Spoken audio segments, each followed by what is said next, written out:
بسم اللہ الرحمن الرحیم. ان اللہ لا یستحی، بے شک اللہ نہیں شرماتا. کس بات سے؟ ان یضرب مثلا ما، کہ وہ کوئی بھی مثال بیان کرے. کسی بھی مثال کے بیان کرنے سے وہ نہیں شرماتا. اور وہ مثال بعوضۃ، خواہ مچھر جتنی چھوٹی چیز کی ہی کیوں نہ ہو. فما فوقہا، یا اس چیز کی جو مچھر کے اوپر ہے اس کی کیوں نہ ہو، یعنی مچھر سے بھی چھوٹی چیز کی. فَأَمَّا الَّذِينَ آمَنُوا، تو جو لوگ ایمان لے آتے ہیں ان کو تو ماننے میں کچھ مشکل ہی نہیں ہوتی، کیونکہ وہ تو مان گئے اور انہوں نے سب کچھ مان لیا جو بھی اللہ کی طرف سے آیا. مثالیں سن کر ان کا طرز عمل کیا ہوتا ہے؟ فَيَعْلَمُونَ أَنَّهُ الْحَقُّ مِن رَبِّهِمْ، وہ فوراً جان لیتے ہیں کہ یہ سب کچھ سچ ہے، بالکل حق ہے، درست ہے، کیونکہ یہ ان کے رب کی طرف سے ہے. وَأَمَّا الَّذِينَ كَفَرُوا، اور جہاں تک ان لوگوں کا تعلق ہے جنہوں نے کفر کیا، اللہ ہی کو نہیں مانتے، رسول کو نہیں مانتے، قرآن کو نہیں مانتے، تو ایسے انکار کرنے والے لوگ جب قرآن پڑھتے ہیں یا قرآن میں کوئی مثال پڑھتے ہیں تو وہ ان مثالوں کا بھی مذاق اڑاتے ہیں. فَيَقُولُونَ مَاذَا أَرَادَ اللَّهُ بِهَذَا مَثَلًا، تو ان کے دل میں شکوک و شبہات پیدا ہوتے ہیں اور برے برے خیالات آتے ہیں. وہ کہتے ہیں کہ اللہ کا اس مثال کے بیان کرنے سے کیا مطلب ہے، کیوں بیان کی اللہ نے، اس مثال کی کیا ضرورت ہے، اس مثال کا کیا فائدہ ہے. وہ پھر حجت بازی کرتے ہیں، شوشے بازی کرتے ہیں. یدل بہ، وہ گمراہ کر دیتا ہے اسی کے ساتھ. کس کے ساتھ؟ اس کتاب کے ساتھ یا اس دین کے ساتھ یا اسی مثال کے ساتھ. کثیرن، بہت سے لوگوں کو. وہ یہدی بہ کثیرا، اور اسی مثال کے ساتھ بہت سے لوگوں کو ہدایت بھی دے دیتا ہے. تو ہی سے مراد یہاں یہ مثال بھی ہو سکتی ہے جس کی طرف اشارہ ہے، یا پھر قرآن اور رسول اور ان سے متعلق چیزیں. اچھا، تو چونکہ نسبت اللہ کی طرف ہو رہی ہے کہ وہ گمراہ کر دیتا ہے، تو پھر لوگوں کا کیا قصور؟ تو اس کا جواب دیا گیا کہ نہیں، سب کو نہیں گمراہ کرتا. وَمَا يُضِلُّ بِهِ إِلَّا الْفَاسِقِينَ، وہ اس کے ساتھ فاسقوں ہی کو گمراہ کرتا ہے، جو سرکش لوگ ہوتے ہیں، جو حدوں کو توڑتے ہیں، جو اللہ کی بات ماننا ہی نہیں چاہتے، جو عمل ہی نہیں کرنا چاہتے، جو گمراہ ہی رہنا چاہتے ہیں. جیسا کہ سورۃ الصف میں آتا ہے، فَلَمَّا زَاغُوا أَزَاغَ اللَّهُ قُلُوبَهُمْ، جب وہ ٹیڑے ہوئے تو اللہ نے ان کے دل ٹیڑے کر دیے. انہوں نے خود سیدھا رستہ دیکھنا ہی نہیں چاہا، اللہ نے بھی نہیں دکھایا. وَاللَّهُ لَا يَهْدِي الْقَوْمَ الْفَاسِقِينَ، اور اللہ فاسق لوگوں کو ہدایت نہیں دیا کرتا. جیسا کہ پہلے بھی میں نے عرض کیا کہ پچھلی آیات میں اللہ تعالی نے لوگوں کو چیلنج کیا کہ اگر تمہیں شک ہے کہ یہ قرآن اللہ کی طرف سے ہے تو اس جیسی کوئی صورت بنا لو. صورت تو کوئی نہ بنا سکے، لیکن اللہ کی نازل کردہ کتاب کی بعض باتوں پر اعتراض کرنے لگے. اور ان میں سے ایک اعتراض کیا تھا کہ قرآن میں مثالیں کیوں بیان ہوتی ہیں، اور خاص طور پر منافقوں کا حال کھولنے کے لیے جو مثالیں بیان ہوئی تھی، تو ظاہر ہے وہ ان کو اپنے خلاف لگی. ان کو اچھی کہاں لگی ہوں گی کہ ان کے دلوں کے حال کھول کے رکھ دیے گئے، ان کے عمل واضح کر دیے گئے کہ دیکھو یہ وہ لوگ ہیں جب ان کو کوئی مشکل آتی ہے تو رک جاتے ہیں، دین کا رستہ چھوڑ دیتے ہیں، اور جب کوئی آسانی ہوتی ہے، کوئی فائدہ ملنا ہوتا ہے دین کے ذریعے، تو پھر دین کے ساتھ لگ جاتے ہیں، دین کی طرف آ جاتے ہیں، دین کے حکم پہ چلنے لگتے ہیں. تو اب آپ خود سوچیں کہ جس شخص کا یہ طرز عمل ہو، اگر اس کے طرز عمل کو کھول کے بیان کر دیا جائے کسی مثال کے ساتھ تو اس کو اچھا تھوڑی لگے گا. تو ایسے لوگ قرآن جن کے خلاف جاتا ہے یعنی جن کو قرآن کا حکم اپنے خلاف نظر آتا ہے، پھر وہ خود کو تو بدلنے کی کوشش نہیں کرتے، وہ کیا کوشش کرتے ہیں؟ قرآن کو بدل دیں. اور بدل کہاں سکیں گے؟ بدل بھی نہیں سکتے، اس جیسا اور کوئی بنا کے لا بھی نہیں سکتے، اس کو چھپا بھی نہیں سکتے، اسے کہیں گم بھی نہیں کر سکتے. لہذا آخری حربہ کیا ہے کہ اب اس کے اندر سے شوشے نکالے جائیں. بعض اوقات ایسا ہوتا ہے نا کہ جب کسی شخص کا کوئی طرز عمل آپ کو بالکل ٹھیک نظر آتا ہے، لیکن ٹھیک ہونے کے باوجود وہ شخص آپ کو اچھا نہیں لگتا، تو آپ کیا کرتے ہیں؟ آپ کوئی شوشے نکالنے لگتے ہیں، کوئی ایسی باتیں پکڑنے لگتے ہیں جن کی کوئی حقیقت نہیں ہوتی. مقصد کیا ہوتا ہے؟ کہ کسی نہ کسی طرح اس کو بدنام کیا جائے، اس کے بارے میں بدگمانی پیدا کی جائے لوگوں کے دلوں میں بھی، تاکہ لوگ اس کے پاس نہ آئیں، اس سے ہدایت نہ پا سکیں، اس سے کچھ سیکھ نہ سکیں. اسی لیے آپ دیکھیں کہ جتنے بھی پیغمبر دنیا میں آئے ہیں اور پیغمبروں کے بعد جتنے بھی لوگوں کو خالص اللہ کی طرف بلاتے رہے، ہمیشہ ان کا مذاق بھی اڑایا گیا اور ان پر الزامات بھی لگائے گئے، تہمتیں باندھی گئی. اب نبی صلی اللہ علیہ وسلم جو اتنا بہترین کلام پیش کر رہے تھے اللہ کی طرف سے، ان کو کیا کہا گیا؟ شاعر ہیں یا مجنون ہیں یا کاہن ہیں.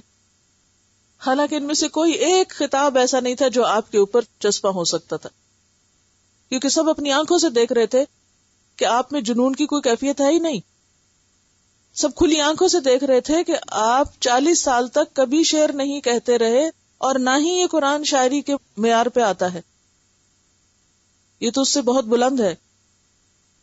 سب کو پتا تھا کاہن یا نجومی کس طرح کی باتیں کرتے ہیں، اور آپ صلی اللہ علیہ وسلم اس طرح کی کوئی کچی بات نہیں کرتے. لیکن اس کے باوجود جب کوئی اور آپ کے خلاف کہنے کو بات تھی نہیں، تو پھر اس طرح کے شوشے اڑائے گئے.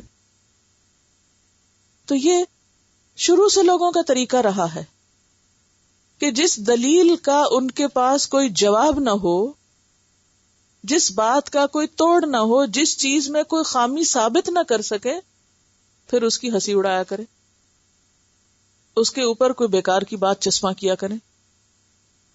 تو یہاں بھی انہوں نے قرآن کی قدر و قیمت کم کرنے کے لیے اعتراض شروع کر دیے کہ جب کوئی قرآن کی بات کرے گا تو ہم کہیں گے اچھا وہ قرآن جس میں مکھی کے بارے میں لکھا ہوا ہے، دیکھو ذرا یہ اتنی بڑی کتاب ہے، کہتے اللہ کی کتاب ہے، مکھی کی بات لکھی ہوئی، دیکھو اس میں کتے کے بارے میں بھی لکھا ہوا ہے، دیکھو اس میں گدھے کا ذکر بھی آتا ہے، دیکھو اس میں تو ہاتھی کے نام سے ایک سورت ہے، گائے کے نام سے ایک سورت ہے.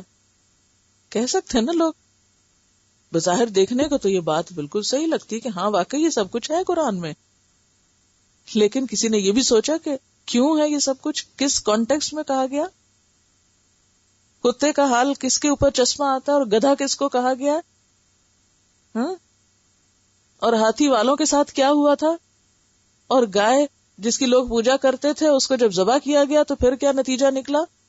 ہاں، یہ تو نہیں دیکھتے کہ ان چیزوں کا ذکر آیا کیوں ہے، لیکن آؤٹ آف کانٹیکسٹ ان چیزوں کو مثال بنا کر وہ قرآن کی قدر و قیمت کم کرنا چاہتے تھے. اور یہ حربہ ہمیشہ حق کے خلاف استعمال ہوتا رہا ہے. تو اس پر اللہ تعالیٰ نے کیا فرمایا؟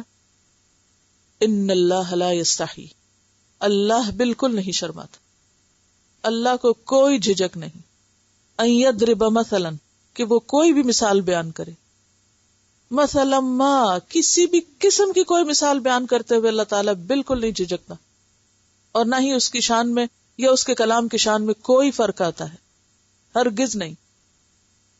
اور پھر تم مچھر کی بات کرتے ہو، اللہ تو اس سے بھی نہیں شرماتا کہ مچھر کے اوپر جو بہت ہی ایک نقطے برابر چھوٹی سی جون بیٹھی ہوئی ہے اس کے پروں پر، اس کی بھی مثال بیان کرے. مچھر تو پھر بڑی چیز ہے، مچھر کے پر کے اوپر جو جاندار ہے اس کا بھی پورا سسٹم اللہ نے بنا رکھا ہے، اللہ تو اس کی مثال بھی بیان کر دے گا. بتاؤ پھر تم کیا کرو گے؟ تم سمجھتے ہو مچھر حقیر چیز ہے،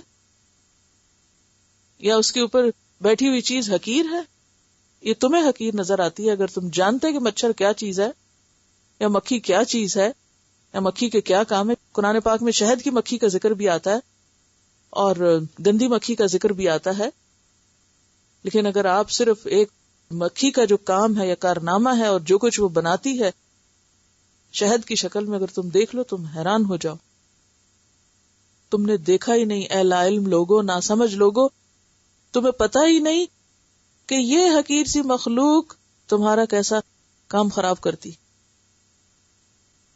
آپ کو معلوم ہے کہ مچھر سے جو بیماری پھیلتی ہے ملیریا کی، اس سے تقریباً دنیا میں ہر سال 20 لاکھ موتیں ہو جاتی، جو کسی حادثے یا کسی ہارٹ اٹیک یا کسی جنگوں میں بھی نہیں ہوتی.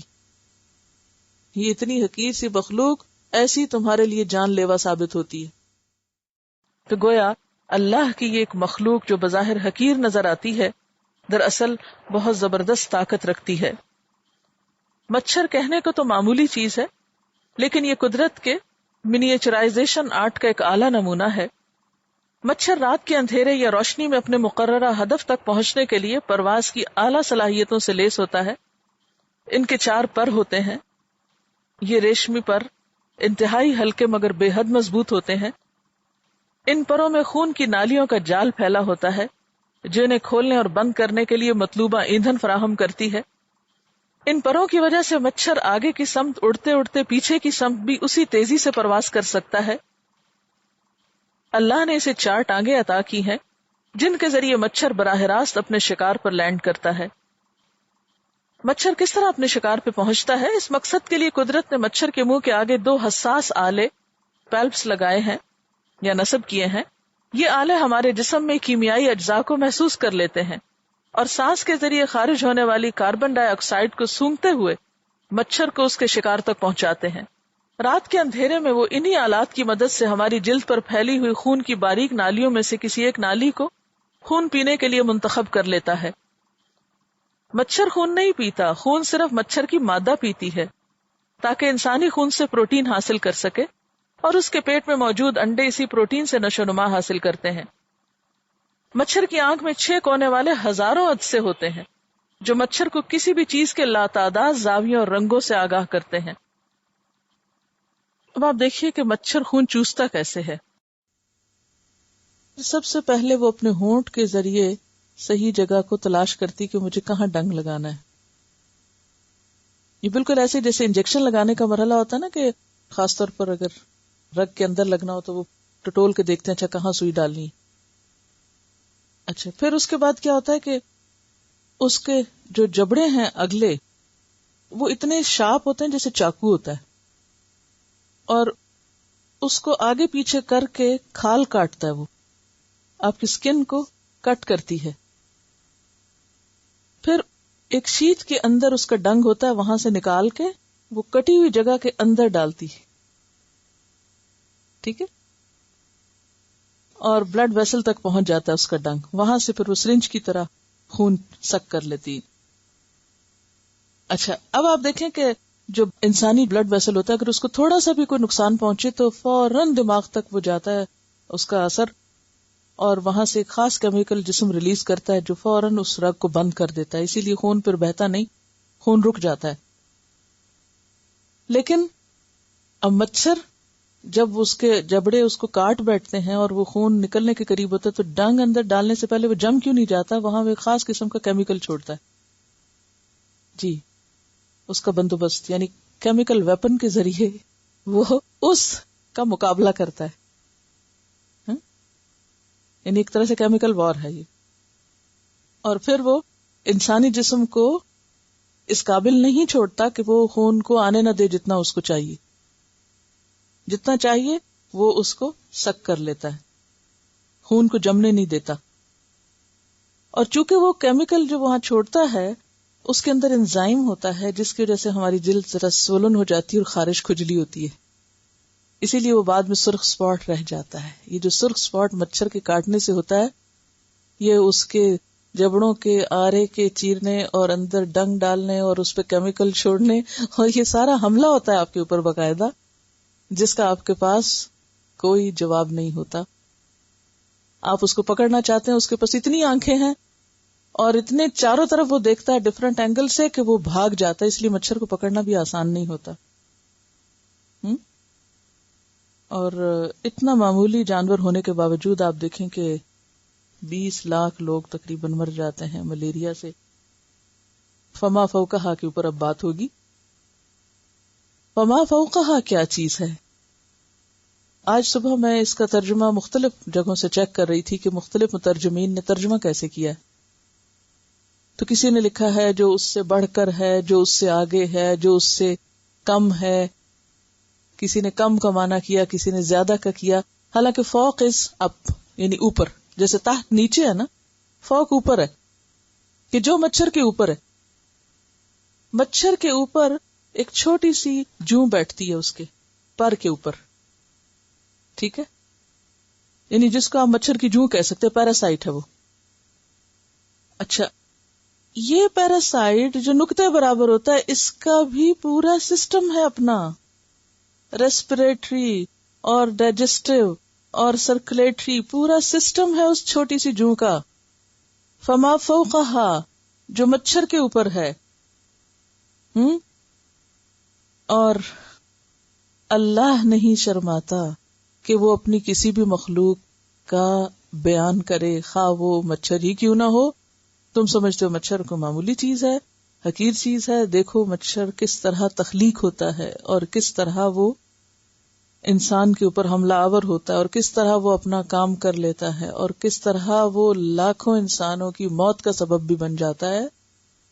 اور مچھر تو پھر مچھر ہے، بعض حصہ اس کا نظر آتا ہے، اس کے اوپر جو چیز بیٹھی ہے اس کا تو بعض بھی نظر نہیں آتا آپ کو، لیکن وہ بھی ایک پورا پرفیکٹ لیونگ تھنگ ہے.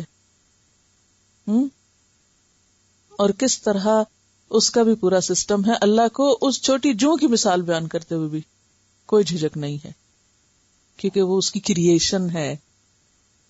اتنی چھوٹی چیز جو تمہاری آنکھ نہیں دیکھ سکتی، اس کے اندر اتنے سسٹم اس نے بنا دیے. وہ کتنے کمپلیکیٹڈ سسٹم ہوں گے، وہ کہاں بنے ہوئے ہیں، کہاں ہیں وہ سارے.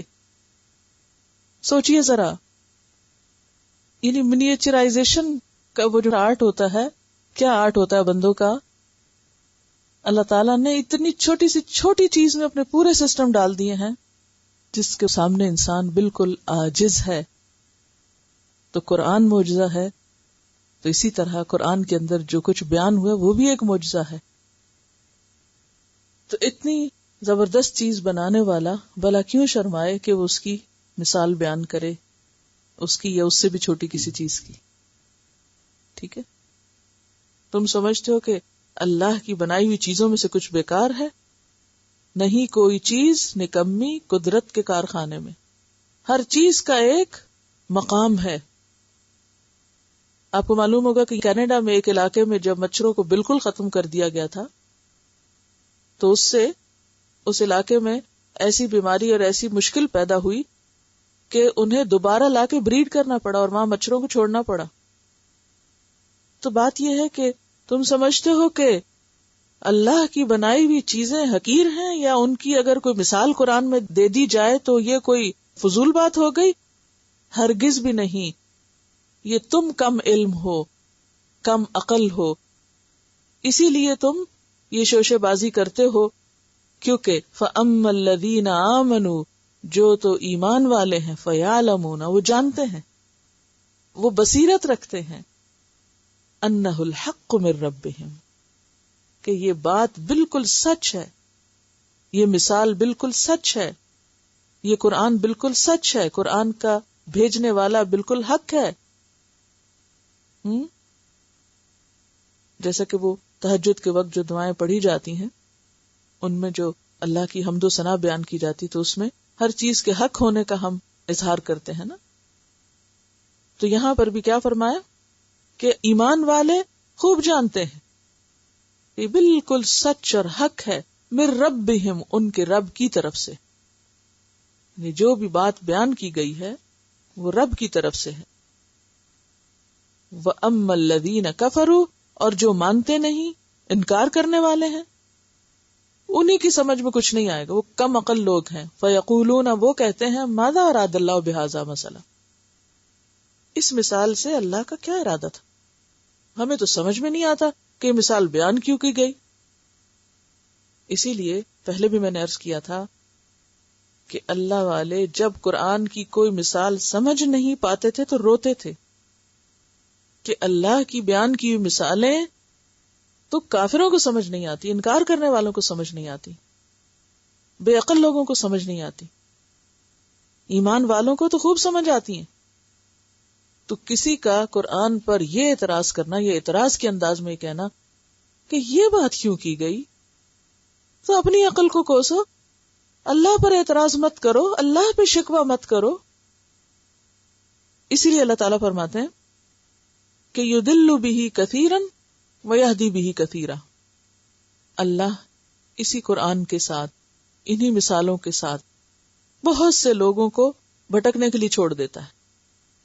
ویہدی بہ کثیرا، اور بہت سے لوگوں کو ہدایت دیتا ہے. قرآن پاک کی سورت فصلت میں آیت نمبر 44 میں، سورت حامیم سجدہ 44، اللہ تعالیٰ فرماتے ہیں وَهُوَ عَلَيْهِمْ عَمًا، کہ بہت سے لوگ قرآن سے ہدایت پانے کے بجائے اور اندھے ہو جاتے ہیں، کچھ سمجھ نہیں آتا ان کو. سورت التوبہ میں اللہ تعالیٰ فرماتے ہیں فَأَمَّا الَّذِينَ آمَنُوا فَزَادَتْهُمْ إِيمَانًا وَهُمْ يَسْتَبْشِرُونَ. جو لوگ ایمان لاتے ہیں ان کا ایمان اور بڑھ جاتا ہے. یعنی کوئی مثال قرآن کی پڑھتے ہیں یا آیت پڑھتے ہیں تو ان کے ایمان میں اضافہ ہوتا ہے. وَهُمْ يَسْتَبْشِرُونَ، اور وہ خوش ہو جاتے ہیں. وَأَمَّا الَّذِينَ فِي قُلُوبِهِمْ مَرَضٌ، تو لیکن وہ لوگ جن کے دلوں میں بیماری ہے، منافقت ہے، فَزَادَتْهُمْ رِجْسًا إِلَى رِجْسِهِمْ، تو وہ ان کی گندگی پر گندگی میں اور اضافہ کرتی. یعنی بیمار دل کو اچھی غذا کیا کرتی، یعنی جس شخص کو ہارٹ پرابلم ہو اس کو آپ اچھی سے اچھی غذا دیں، بلکہ اچھی غذائیں ان کے لیے موت کا سبب ہو جاتی. تو اسی طرح جن کے دلوں میں نفاق ہے ان کو اچھے سے اچھا کلام فائدہ دینے کی بجائے ان کی بیماری میں اور اضافہ کر دیتا ہے. فَزَادَتْهُمْ رِجْسًا إِلَى رِجْسِهِمْ وَمَاتُوا وَهُمْ كَافِرُونَ، وہ اسی حالت میں مر جاتے ہیں کہ وہ انکار کرنے والے ہوتے ہیں. تو بات یہ ہے کہ یہ قرآن کس کو ہدایت دیتا ہے؟ اسی کو جو طلب رکھتا ہے، جو چاہتا ہے، جو اس پر ایمان رکھتا ہے، جو اس میں شک نہیں کرتا، جو اس کو اللہ کی طرف سے سمجھتا ہے، اور جو اس سے ہدایت پانا چاہتا ہے. اس کے بارے میں سورت محمد میں فرمایا وَالَّذِينَ اهْتَدَوْا زَادَهُمْ هُدًى وَآتَاهُمْ تَقْوَاهُمْ، کہ وہ لوگ جو ہدایت پانا چاہتے ہیں ان کو اور زیادہ ہدایت مل جاتی، اللہ ان کی ہدایت میں اور اضافہ کر دیتا ہے اور ان کو ان کا تقوی عطا کر دیتا ہے. ساری بات کس کی ہے پھر؟ طلب کی. طلب کی. پہلے دن آپ سے میں نے عرض کیا تھا یہ وہ چیز ہے جو آپ کو طلب کے مطابق ملے گی. جتنے آپ سچے ہوں گے اس کو لینے میں اتنی ہی زیادہ آپ کو ملتی چلی جائے گی. کیونکہ جب آپ کے دل میں تڑپ ہوگی نا یا اللہ مجھے سیکھنا ہے، بس مجھے ہر قیمت پر اس کو پانا ہے، مجھے لینا ہے، تو اللہ تعالیٰ بھی ویسے ہی دروازے کھولتا جائے گا. اور اگر آپ ڈاواں ڈول ہوئے فَلَمَّا أَضَاءَ لَهُمْ مَشَوْا فِيهِ وَإِذَا أَظْلَمَ عَلَيْهِمْ قَامُوا، مشکل آئی تو رک گئے، چھوڑ دیا، آسانی ہوئی تو چل پڑے، تو پھر تو نہیں بات بنے گی. اس کتاب اور اس کا علم پانے کے لیے آپ کو سب سے زیادہ سچا ہونا پڑے گا، اپنے اندر تڑپ لانی پڑے گی، یا اللہ بس مجھے چاہیے یہ، مجھے دے دے تو یہ. تو ہر چیز سمجھ بھی آتی جائے گی اور مزید راستے کھلتے چلے جائیں گے انشاءاللہ، کیونکہ یہ اللہ کا وعدہ ہے والذین اہتدوا، جو ہدایت پانا چاہیں گے زادہم ہدا، ان کی ہدایت زیادہ کر دے گا، جتنی جتنی طلب ہوگی اتنا اتنا دیتا جائے گا. وآتاہم تقواہم، کیونکہ جہاں چاہت ہوتی ہے نا وہاں انسان ہر طرح کی قربانی کر لیتا ہے. وہاں انسان اپنی نیند چھوڑ سکتا ہے، وہاں کھانا چھوڑ سکتا ہے، وہاں اپنی دل پسند چیزیں چھوڑ سکتا ہے. وہاں اپنی ہر چیز پر وہ چھوڑ سکتا ہے اس کے لیے. اور نہ صرف یہ کہ وہ پسند کی چیزیں چھوڑ سکتا ہے، بلکہ اس کے راستے میں آنے والی تکلیفوں کو بھی خندہ پیشانی سے لیتا جاتا ہے.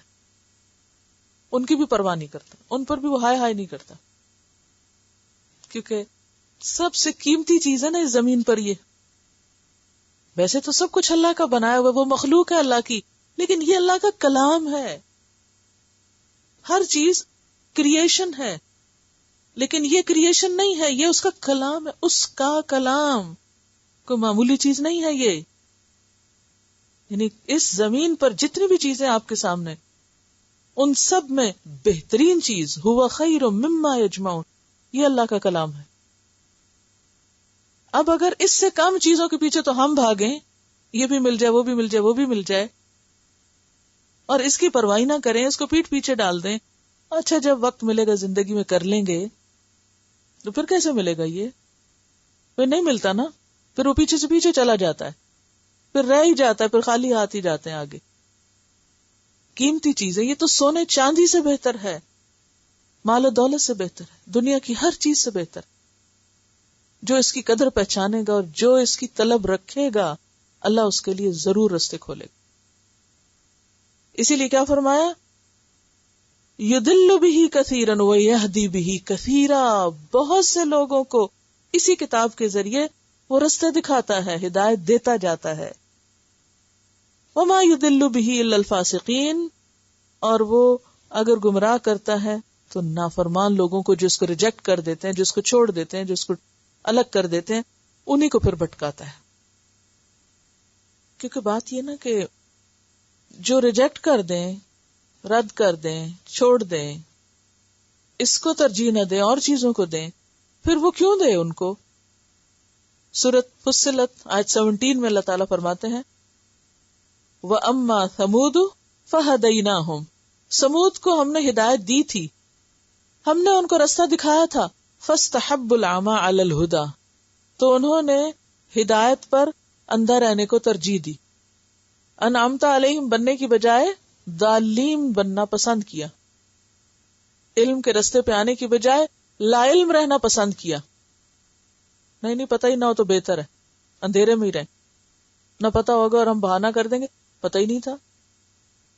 تو انہوں نے اس کو ترجیح نہیں دی، اس کو پرائرٹی نہیں دی، اور چیزوں کو ترجیح دی، دنیا کو دی، تو لہٰذا وہ اندھے ہی بنے رہے.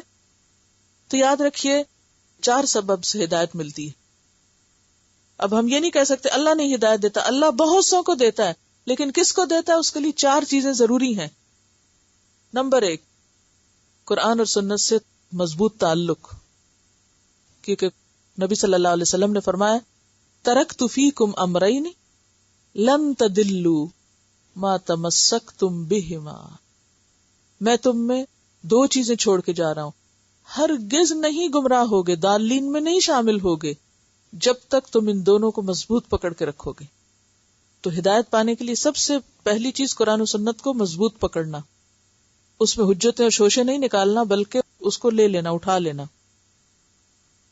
نمبر 2، کائنات کی نشانیوں میں غور و فکر کرنا، اس سے بھی انسان کو اللہ کا قرب ملتا ہے.